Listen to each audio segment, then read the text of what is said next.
Hello friends, welcome back to my channel. मैं शालिनी अपने channel online study with Shalini में आप लोगों का स्वागत करती हूं। और आज के वीडियो का टॉपिक है द सेंटेंस। और जैसा कि मैंने अपने पहले लेक्चर में जो है इंग्लिश ग्रामर का पूरा सिलेबस आप लोगों को बता दिया है कि मैं क्या क्या चीज़ें पढ़ाऊँगी। और इंग्लिश ग्रामर का पूरा सिलेबस जो है कॉम्पिटिटिव एग्जाम के पर्पज़ से लिया गया है। तो मैं शुरू कर रही हूँ 10 सेंटेंस। मैंने बताया भी था अपने पहले लेक्चर में कि मैं नेक्स्ट लेक्चर से 10 सेंटेंस पढ़ाऊँगी। तो आपका पहला टॉपिक है 10 सेंटेंस। तो सबसे पहले हम लोग 10 सेंटेंस के बारे में जान लेते हैं कि 10 सेंटेंस होता क्या है। तो उसके पार्ट्स, उसके काइंड्स कितने हैं, उसके बारे में अब डिटेल में हम लोग जानेंगे। तो सबसे पहले सेंटेंस की डिफिनीसन देख लेते हैं। तो आप लोग देख सकते हैं कि मैंने बोर्ड पे सेंटेंस की डिफिनीसन लिख दी है और उसका हिंदी में जो है अर्थ भी बताया है। और या करके जो है दूसरी भी डिफिनीसन मैंने दी है, उसका भी अर्थ मैं आप लोगों को बताऊंगी। और उसके साथ साथ एग्जाम्पल्स क्या है, उसके बाद हम लोग पार्ट्स और काइंड्स के बारे में पढ़ेंगे। तो सबसे पहले हम लोग द सेंटेंस देख लेते हैं। तो आइए देखते हैं। तो सेंटेंस मीन्स होता क्या है? सेंटेंस मीन्स होता है वाक्य। ठीक, इंग्लिश में भी लिखा और हिंदी में मैंने अपने पहले लेक्चर में बताया था कि मैं हिंदी में इंग्लिश में पढ़ाऊंगी भी और हिंदी में उसके मायने भी बताते चलूंगी आप लोगों को। तो सेंटेंस मीन्स होता है वाक्य। और सेंटेंस की डिफिनीसन आप लोग देख सकते हैं। ये group of words which has been written in such a form which makes complete sense is called a sentence. ये सेंटेंस की डिफिनीसन हो गई। और इसका अर्थ जान लेते हैं। शब्दों का ऐसा समूह जो इस प्रकार लिखा जाए कि वह अपना अर्थ पूर्ण रूप से प्रकट कर सके, उसे क्या कहते हैं? उसे कहते हैं सेंटेंस या वाक्य। ठीक, ये सेंटेंस की डिफिनीसन हो गई। और या करके दी गई है जो है next definition, A group of words like this which makes a complete sense is called sentence. शब्दों का ऐसा समूह जो पूर्ण भाव प्रकट करे, वो आपका क्या है? सेंटेंस है। तो ये जो है शॉर्ट में डिफिनीसन है, आपको तुरंत याद हो जाएगी। ये थोड़ा सा अगर लिखना हुआ आपको कहीं रिटन एग्जाम में तो आप इसको लिखिएगा, क्योंकि ये जो है थोड़ी सी बड़ी डिफिनीसन है और याद करने में थोड़ी सी दिक्कत होगी। और अगर आपको वन लाइन में कहीं पूछता है तो आप इसको वन लाइनर में बहुत बढ़िया डिफिनीसन ये मैंने लिखी हुई है शॉर्ट में, ये आप लिख सकते हैं। ये group of words like this which makes a complete sense is a called a sentence. और इसका शब्दों का ऐसा समूह जो पूर्ण भाव दे, वो आपका क्या है? सेंटेंस है। तो ये जो है इसका अर्थ हो गया। और पहले का मैंने बता दिया। मैंने जो है सेंटेंस के बारे में देख लिया, मैंने सेंटेंस के बारे में बता दिया, सेंटेंस की डिफिनीशन बता दी हिंदी में भी और इंग्लिश में भी। और उसके जो है आर करके दूसरी भी डिफिनीशन मैंने बता दी, a group of words like this which makes a complete sense is called sentence. शब्दों का ऐसा समूह जो पूर्ण भाव दे। तो यहाँ पे मैंने एग्जाम्पल लिखा हुआ है, आप लोग देख सकते हैं। तो पहला है my wife has gone to Jahangirabad. ठीक, मेरी पत्नी जहांगीराबाद गई है। मेरी पत्नी जहांगीराबाद गई है। तो ये कंप्लीट सेंस है कि नहीं? ये इससे बोधित हो रहा है कि ये जो है कंप्लीट सेंस है कि मेरी पत्नी जहांगीराबाद गई है। तो अगर हम सेंटेंस को पलट देते हैं, मान लीजिए लिख देते हैं Jahangirabad to gone to has wife, कुछ भी लिख सकते हैं, तो वो कंप्लीट सेंस नहीं है। एक ग्रुप ऑफ वर्ड्स तो है, शब्दों का समूह तो है वो, पर वो कंप्लीट सेंस नहीं है, वो भाव प्रकट नहीं कर रहा है, इसलिए वो सेंटेंस है ही नहीं। और ये आप नेक्स्ट देखते हैं, Soni is a good and active lady. Soni एक अच्छी और सक्रिय महिला है। सोनी एक अच्छी और सक्रिय महिला है। तो इसमें जो है आपका कंप्लीट सेंटेंस है। अगर हम ये कह देते हैं कि good is Soni active and lady, तो वो कंप्लीट नहीं हुआ, उसको मैंने विपरीत पलट दिया सेंटेंस को। तो ये ग्रुप ऑफ वर्ड, शब्दों का समूह, ये भी है, लेकिन वो कंप्लीट सेंस नहीं है। तो कंप्लीट सेंस की जो डिफिनीसन है, राम इज गोइंग। ठीक, राम जा रहा है। अगर हम ये लिख देते हैं कि Ram is not going,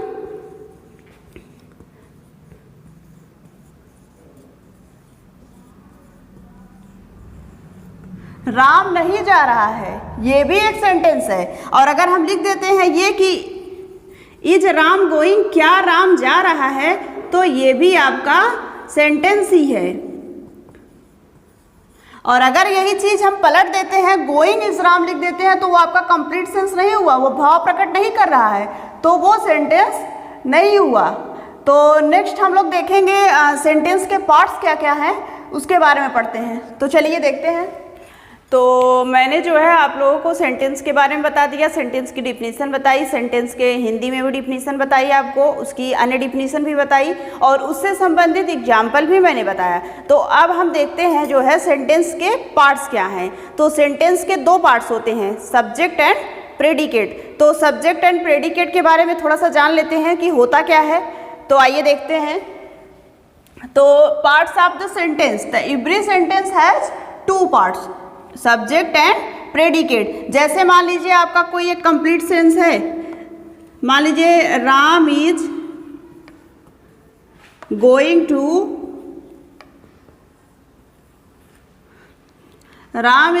to market, ठीक। तो मान लीजिए आपका सेंटेंस है Ram is going to market, Ram बाजार जा रहा है। तो इसमें पता करना है कि आपका सब्जेक्ट क्या है और प्रेडिकेट क्या है। तो आप कैसे पता करेंगे? तो आपका जो है ये राम जो है वो क्या है? कर्ता, ठीक। हम जिसके बारे में कह रहे हैं वो कर्ता राम, राम क्या है यहाँ पे? सब्जेक्ट है। और जो चीज़ें हेल्पिंग वर्ब और मेन वर्ब के बाद जो भी पार्ट्स आते हैं वो आपका क्या है? प्रेडिकेट है, ठीक है।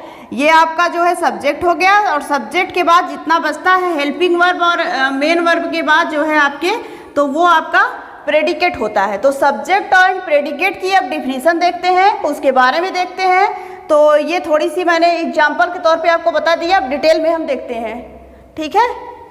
तो सेंटेंस के जो पार्ट्स हैं दो, सब्जेक्ट एंड प्रेडिकेट, उसको मैंने शॉर्ट में आपको बताया। तो अब डिटेल में देखते हैं सब्जेक्ट के बारे में। तो ये सब्जेक्ट का हो गया definition, the part which names the person or thing we are speaking about, this is called the subject of the sentence, ठीक। वाक्य में जिस व्यक्ति एवं वस्तु आदि के संबंध में कहा जाता है उसे क्या कहते हैं? उसे वाक्य का कर्ता कहते हैं। जिसके संबंध में मैंने पहले बताया कि जिसके संबंध में बात की जाए, ठीक। मान लीजिए कि मैं बाजार जा रही हूँ, तो कौन बाजार जा रहा है? मैं बाजार जा रही हूँ। तो बात किसके बारे में हो रही है? मेरे बारे में हो रही है। तो वो क्या हुआ? वो वाक्य का सब्जेक्ट हुआ, कर्ता, जो कार्य को कर रहा है। तो इसमें यही चीज बताई गई है कि the part which names the person or thing we are speaking about, this is called the subject of the sentence. जिस व्यक्ति या वस्तु के बारे में जो है बात कही जाए उसे ही वाक्य का सब्जेक्ट कहते हैं। वाक्य में जिस व्यक्ति या वस्तु के संबंध में कहा जाता है उसे क्या कहते हैं? वाक्य का कर्ता, कर्ता यानी सब्जेक्ट कहते हैं। तो यहाँ पे मैंने एग्जाम्पल में लिखा है, आप लोग देख सकते हैं, Savitri does not waste her time, Savitri अपना समय बर्बाद नहीं करती है, ठीक। वेस्ट खराब बर्बाद जो है नहीं करती है, Savitri does not waste her time. तो यहाँ पे सावित्री क्या हो गई? सावित्री आपकी कर्ता हो गई, सब्जेक्ट है सावित्री यहाँ पे। और नेक्स्ट जो बचे हुए हैं आपके, मैंने बताया कि हेल्पिंग वर्ब या मेन वर्ब के बाद जितने भी वर्ड्स आएंगे वो आपके क्या होंगे? प्रेडिकेट होंगे।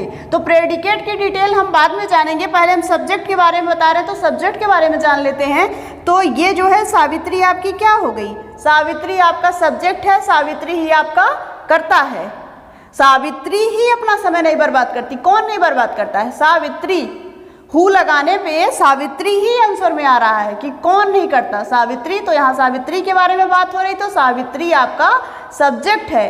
तो आपने सब्जेक्ट के बारे में जान लिया, सब्जेक्ट की डिफिनीशन जान ली, इंग्लिश में, हिंदी में भी जान लिया। अब उसके जो है एग्जाम्पल भी आपने देख लिया। तो आपने सब्जेक्ट देख लिया, अब प्रेडिकेट के बारे में देखते हैं। तो प्रेडिकेट मीन्स विधेय, प्रेडिकेट मीन्स विधेय। विधेय क्या होता है? The part which tells some things about the subject, this is called the predicate of the sentence। वाक्य का ऐसा भाग जिसमें कर्ता के विषय में कुछ कहा जाए वो क्या होता है? वो होता है प्रेडिकेट, ठीक। अभी तक वाक्य में जो मेन था वो था कर्ता, आपका सब्जेक्ट। अब प्रेडिकेट की बात हो रही है, तो प्रेडिकेट क्या है? वाक्य का ऐसा भाग जिसमें कर्ता के विषय में कुछ कहा जाए, कर्ता के विषय में कुछ कहा जाए, वो क्या होता है? वो आपका प्रेडिकेट होता है। तो मान लीजिए आपका ये एग्जाम्पल है, तो इसमें आप लोग, जैसे ये अमिता है, Amita behaves well at her home. Amita अपने घर पर अच्छा व्यवहार करती है।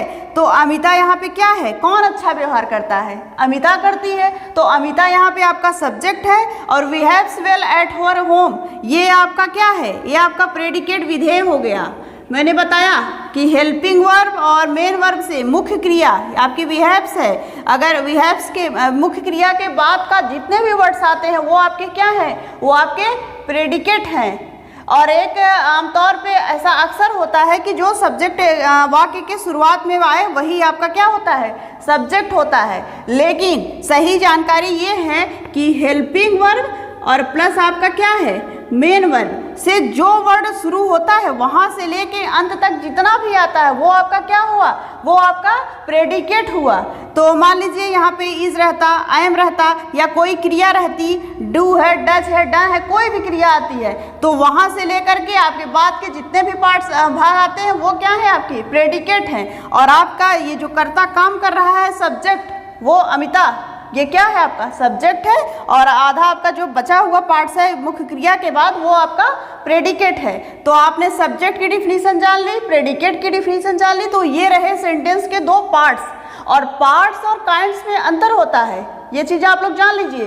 पार्ट्स अलग चीज़ है, पार्ट्स मीन्स भाग होता है और काइंड्स मीन्स प्रकार होता है। तो सब्जेक्ट के दो पार्ट्स हैं। अगर आपके एग्जाम में कभी भी पूछता है कि सब्जेक्ट के कितने भाग होते हैं, तो सब्जेक्ट के सिर्फ दो पार्ट होते हैं, सब्जेक्ट एंड प्रेडिकेट। और अगर पूछता है कि सब्जेक्ट के सेंटेंस के टाइप्स क्या होते हैं, तो सेंटेंस के जो है 4 टाइप्स बताए गए हैं। वैसे 5 टाइप्स हैं। ऑप्टेटिव सेंटेंस का कहीं जिक्र नहीं किया गया है। अगर आपके ऑप्शन में 4 नहीं आता है, 4 की जगह 5 आता है, 3 आता है, 2 आता है, 1 आता है और 5 आता है, तो आप 5 को ही टिक करेंगे क्योंकि 5 ही हैं। सेंटेंस के काइंड्स कितने हैं, 5 हैं। लेकिन आपके एग्जाम में इम्पॉर्टेंट क्या है, सिर्फ 4। आपका जो है असर्टिव सेंटेंस है और इंट्रागेटिव सेंटेंस है, इंपरेटिव सेंटेंस है, एक्सक्लामेटरी सेंटेंस है। वो 4 काइंड्स जो हैं वो मैं आगे पढ़ाऊंगी, चल रही हूँ। तो आपने ये पूरा जान लिया। अगर कोई प्रॉब्लम्स हो तो आप कमेंट के माध्यम से बोल सकते हैं, उसको मैं नेक्स्ट लेक्चर में आपको बता दूंगी। तो नेक्स्ट आपका है जो है kinds of sentence. Kinds of sentence मैंने बताया और यहाँ मैंने नोट कर दिया है, आप जो है इसको अच्छे से नोट कर सकते हैं। आपका एक नोट्स बढ़िया बनता चले इसलिए मैं इसको बोर्ड पे लिखते जा रही हूँ, कोई चीज़ छोड़ नहीं रही हूँ। आपका नोट्स भी साथ साथ तैयार होता रहे। तो आप लोग देख सकते हैं कि सेंटेंस आर 4 काइंड्स, सेंटेंस के 4 प्रकार हैं। तो यहाँ मैंने डिवाइड कर दिया है ग्राफ के माध्यम से, थोड़ा सा आपको अच्छे से समझ में आ जाए। तो पहला क्या है आपका, पहला नंबर आपका है असर्टिव सेंटेंस, विधि सूचक वाक्य, जिसको हिंदी में क्या कहते हैं, विधि सूचक वाक्य, आपका असर्टिव सेंटेंस। और असर्टिव सेंटेंस के टाइप्स जान लेते हैं। तो असर्टिव सेंटेंस के 2 टाइप्स हैं आपके। असर्टिव सेंटेंस के 2 टाइप्स हैं, पॉजिटिव और अफर्मेटिव सेंटेंस या निगेटिव सेंटेंस। पॉजिटिव सकारात्मक या स्वीकारात्मक वाक्य, ठीक, साधारण वाक्य जिसको कहते हैं अफर्मेटिव को। और नेक्स्ट है आपका निगेटिव सेंटेंस, नकारात्मक वाक्य। ये जो है 2 पार्ट्स हैं आपके विधि सूचक वाक्य असर्टिव सेंटेंस के। और दूसरे नंबर पर आपका आता है इंट्रागेटिव सेंटेंस, प्रश्नवाचक वाक्य। क्या, प्रश्नवाचक वाक्य। सेकंड नंबर पे आपका इंट्रागेटिव सेंटेंस है। और थर्ड नंबर पे आपका आता है इंपरेटिव सेंटेंस, ठीक, आदेशात्मक वाक्य, इंपरेटिव सेंटेंस। और नेक्स्ट है आपका चौथा नंबर है एक्सक्लामेटरी सेंटेंस, विस्मयादिबोधक वाक्य। तो 4 ये सेंटेंस के टाइप्स हो गए। और सेंटेंस में जो है असर्टिव के ही 2 टाइप्स बताए गए हैं और इन सब के टाइप्स नहीं है। तो असर्टिव के टाइप्स हैं आपके पॉजिटिव और अफर्मेटिव सेंटेंस या निगेटिव सेंटेंस, सकारात्मक या नकारात्मक वाक्य। ये आपके असर्टिव के 2 टाइप्स हो गए। तो चलिए जो है सबसे पहले हम असर्टिव के बारे में पढ़ते हैं। तो आपको समझ में आ गया होगा, जैसे मैंने ये बना दिया है कि आपको अच्छे से समझ में आ जाए कि कितने टाइप्स हैं। तो एक बार और रिपीट कर देते हैं सेंटेंस का। तो आपके पार्ट्स कितने थे, 2, सब्जेक्ट एंड प्रेडिकेट। और काइंड्स कितने हैं, 4, assertive, interrogative, imperative, exclamatory. 4 types बताए गए हैं, 2 पार्ट्स बताए गए हैं। कोई जो है कंफ्यूजन नहीं होना चाहिए। मैंने जो है डिटेल में समझा भी दिया। अब मैं चलती हूँ, शुरू करती हूँ। असर्टिव सेंटेंस आपका पहला क्या है? Assertive sentence. असर्टिव सेंटेंस के बारे में आप जानेंगे, उसके बाद में पॉजिटिव और अफर्मेटिव सेंटेंस, निगेटिव सेंटेंस के बारे में बताऊंगी। इसके बाद बारी बारी से आप इंट्रोगेटिव, इंपरेटिव, एक्सक्लेमेटरी के बारे में जानेंगे, उसके हिंदी और इंग्लिश में डिफिनीशन जानेंगे और उसके साथ साथ एग्जाम्पल भी जानेंगे। और एक चीज़, अगर जो है जहाँ तक आपने मेरे वीडियो को देखा, अगर मेरी वीडियो आपको अच्छी लगी हो तो प्लीज़ चैनल को सब्सक्राइब कर लें एंड बेल आइकन को ज़रूर प्रेस कर दें ताकि मेरे अगले वीडियो का नोटिफिकेशन आप तक पहुँच सके। तो चलते हैं, जो है असर्टिव सेंटेंस देख लेते हैं। तो आइए शुरू करते हैं। आपने असर्टिव सेंटेंस के बारे में जान लिया। अब असर्टिव सेंटेंस के जो टाइप्स हैं वो जान लेते हैं। तो उसमें पहला आपका पॉजिटिव सेंटेंस या अफर्मेटिव सेंटेंस है और सेकंड नंबर पे आपका आता है निगेटिव सेंटेंस। तो सबसे पहले हम पॉजिटिव सेंटेंस के बारे में जान लेते हैं कि पॉजिटिव सेंटेंस आपका है क्या। तो ए sentence that makes a positive statement is called positive sentence.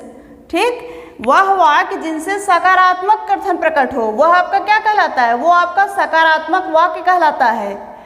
ठीक, तो उसमें आप एग्जाम्पल देख सकते हैं। He is going to Delhi tomorrow, वह कल दिल्ली जा रहा है, वह कल दिल्ली जा रहा है। तो एक ऐसा वाक्य है आपका पॉजिटिव सेंटेंस है। ये अफर्मेटिव, जिसको स्वीकारात्मक वाक्य बोलते हैं, ऐसा सेंटेंस है। अगर यहीं पे नॉट लग जाता तो आपका क्या हो जाता?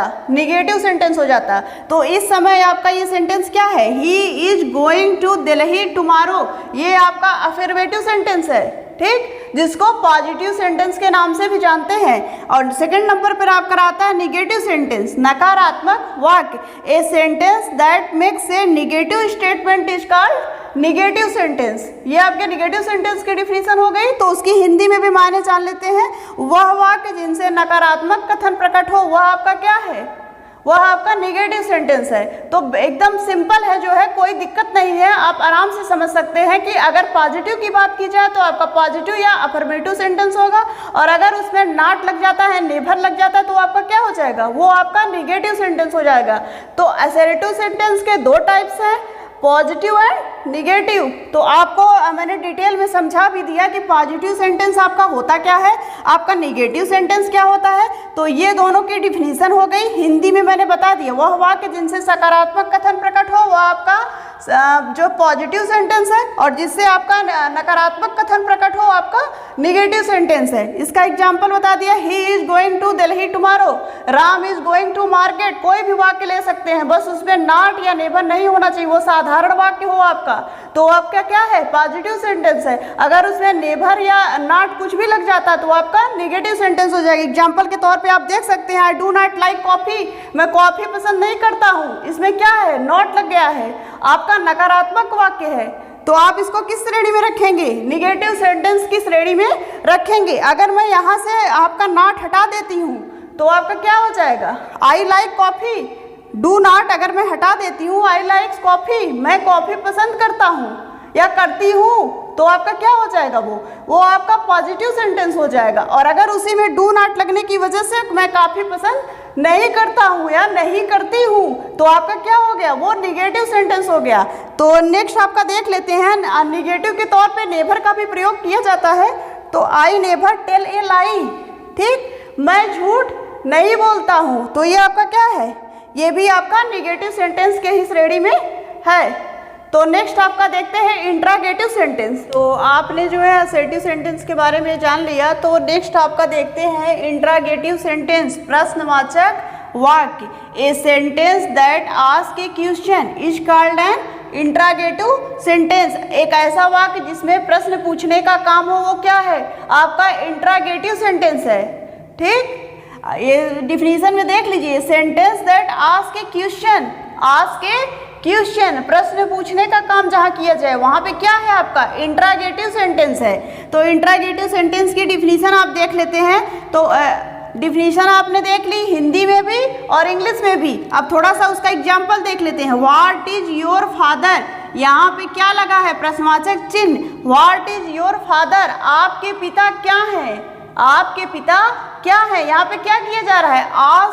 आस्क ए क्वेश्चन, यहाँ पे क्वेश्चन पूछा जा रहा है, तो आपका क्या हो गया, व्हाट इज योर फादर, यहाँ पे क्वेश्चन पूछा जा रहा है इसलिए ये इंट्रागेटिव सेंटेंस है आपका, यहाँ पे प्रश्नवाचक चिन्ह भी लगाया गया है। नेक्स्ट है हु इज सी, वह कौन है, वह कौन है। मान लीजिए कोई लड़की खड़ी है, उसको इंडिकेट करके कहा जा रहा है कि हु इज सी, वह कौन है, तो इसमें प्रश्न पूछने का काम किया जा रहा है, सामने वाले से पूछा जा रहा है कि वह कौन है, तो यहाँ पे जो है प्रश्न पूछने का काम है, इसलिए इंट्रागेटिव सेंटेंस है।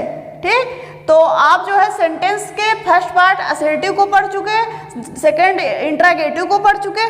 अब नेक्स्ट है आपका इंपरेटिव सेंटेंस, तीसरे नंबर का सेंटेंस है इंपरेटिव सेंटेंस, आदेशात्मक वाक्य। ठीक, तो ए sentence that expresses order, advice, request is called क्या, इंपरेटिव सेंटेंस। जहाँ पे जो है आदेश, सलाह, निवेदन प्रकट हो वो आपका क्या है, इंपरेटिव सेंटेंस है। आदेशात्मक वाक्य जिसको हिंदी में कहते हैं, तो एक ऐसा वाक्य जिसमें आदेश, सलाह, निवेदन प्रकट हो वो आपका आदेशात्मक वाक्य इंपरेटिव सेंटेंस है। तो ये इंपरेटिव सेंटेंस की डिफिनीशन हो गई और ये हिंदी में मैंने उसको बता दिया। अब उसका एग्जाम्पल देख लेते हैं। Get out of my room at once, मेरे रूम से तुरंत निकल जाओ। यहाँ पे क्या किया जा रहा है, आदेश, ऑर्डर दिया जा रहा है, तो ये आपका क्या है, इंपरेटिव सेंटेंस है। ठीक, नेक्स्ट है आपका please come and sit beside me, please आओ और मेरे बगल में बैठो, तो ये क्या किया जा रहा है, रिक्वेस्ट किया जा रहा है। तो मैंने डिफिनीशन में भी बताया, जहाँ पे एक्सप्रेसेस ऑर्डर, एडवाइस, रिक्वेस्ट, जहाँ पे आदेश, सलाह और निवेदन प्रकट किया जाए वह आपका क्या है, इंपरेटिव सेंटेंस है। तो ये आपका इंट्रागेटिव प्रश्न पूछने का काम करता है, इंपरेटिव आपका जो है आदेश, सलाह, निवेदन जहाँ प्रकट हो वहाँ इंपरेटिव है आपका। इंपरेटिव का एग्जाम्पल आपने देख लिया, get out of my room at once. और नेक्स्ट है आपका please come and sit beside me. तो देख लेते हैं एक्सक्लेमेटरी सेंटेंस, विस्मयादि बोधक वाक्य। A sentence that expresses strong feeling is called exclamatory sentence. वे वाक्य जिनसे हृदय की गंभीर भावनाएं प्रकट हो आपके क्या है, एक्सक्लेमेटरी सेंटेंस है। क्या है, एक्सक्लेमेटरी सेंटेंस है आपका। एक्सक्लेमेटरी सेंटेंस वह वाक्य जिनसे हृदय की गंभीर भावनाएं प्रकट हो आपका एक्सक्लेमेटरी है। ये लास्ट है आपका। और इसका एग्जाम्पल देख लेते हैं, व्हाट एन आइडिया, क्या आइडिया है, क्या आइडिया है। तो यहाँ पे देख सकते हैं ये विस्मयादि बोधक का चिन्ह है, एक डॉट और एक बिंदी करके लगाते हैं यहाँ पे। नॉनसेंस, बेहुदा जिसको कहते हैं, यहाँ पे भी जो है नॉनसेंस नहीं बोलते हैं, गंभीर भावनाएं इसमें प्रकट हो रही है, नॉनसेंस। तो ये भी आपका एग्जाम्पल है एक्सक्लेमेटरी सेंटेंस का। तो चारों सेंटेंस के जो पार्ट काइंड्स थे मैंने बता दिया आपको। असर्टिव सेंटेंस हो गया, इंट्रागेटिव हो गया, इंपरेटिव हो गया, एक्सक्लेमेटरी हो गया। और इसके बाद जो असर्टिव सेंटेंस के जो पार्ट्स थे आपके पॉजिटिव एंड निगेटिव, उसको भी मैंने बता दिया। नेक्स्ट आपका एक ऑप्टेटिव सेंटेंस है जो कभी पूछता नहीं है लेकिन इसके भाग में आता है, तो उसके बारे में भी थोड़ा सा आपको बता देते हैं। ऑप्टेटिव सेंटेंस मीन्स होता है जो है इच्छा सूचक वाक्य। जैसे लोग बोलते हैं happy Holi, God bless you my child, तो ये सब क्या है, वो आपका ऑप्टेटिव सेंटेंस इच्छा सूचक वाक्य के अंतर्गत आता है। तो आपके मैंने जो है सेंटेंस को पूरा डिटेल में पढ़ा दिया, एग्जाम्पल के साथ डिफिनीशन बताया हिंदी में, इंग्लिश में। तो आपके जो है सेंटेंस के टाइप्स हो गए, काइंड्स हो गए। टाइप्स के अंतर्गत जो है उसके बारे में मैंने बताया, उसकी डिफिनीशन बताई, उसका एग्जाम्पल भी मैंने दे दिया। और ये चार जो इसके काइंड्स थे उसके बारे में भी बता दिया। अगर कोई प्रॉब्लम आपको होती है तो आप कमेंट के माध्यम से बोल सकते हैं, अगले नेक्स्ट लेक्चर में मैं आपको वो चीज़ें बता दूंगी, तो आप कमेंट करिएगा, मैं ज़रूर बताऊंगी। तो आज आपका सेंटेंस ख़त्म हो गया। आपका मेरा ये सेकंड लेक्चर था। पहले लेक्चर में मैंने जो है सिलेबस बताया है पूरा। आपका कोई भी कॉम्पिटिटिव एग्जाम है जो है 2022 में या कभी भी, तो इंग्लिश का सिलेबस जो है मैं शुरू से पढ़ा रही हूँ, आप देखते चलिए जो है पूरा डिटेल के साथ। और हिंदी इंग्लिश मिक्सअप जो है काफ़ी अच्छा है, जो है आपको कोई दिक्कत नहीं होगी समझने में भी। तो आप अगर सुपर टेट का पेपर है, टेट का पेपर है, सीटेट का पेपर, किसी भी एग्जाम का, पीसीएस का हुआ, एनडीए का हुआ, बैंक, रेलवे, किसी भी, अगर इंग्लिश ग्रामर उसमें है तो पूरा सिलेबस मैंने कवर करने की कोशिश की है यहाँ पे। तो सेंटेंस आज आपका खत्म हो गया। नेक्स्ट लेक्चर से आप लोग पार्ट्स ऑफ स्पीच पढ़ेंगे। तो अगर मेरी वीडियो आपको अच्छी लगी हो तो प्लीज़ वीडियो को लाइक करें, चैनल को सब्सक्राइब करें और बेल आइकन को जरूर प्रेस कर दें ताकि मेरे अगले वीडियो का नोटिफिकेशन आप तक पहुँच सके। Thank you.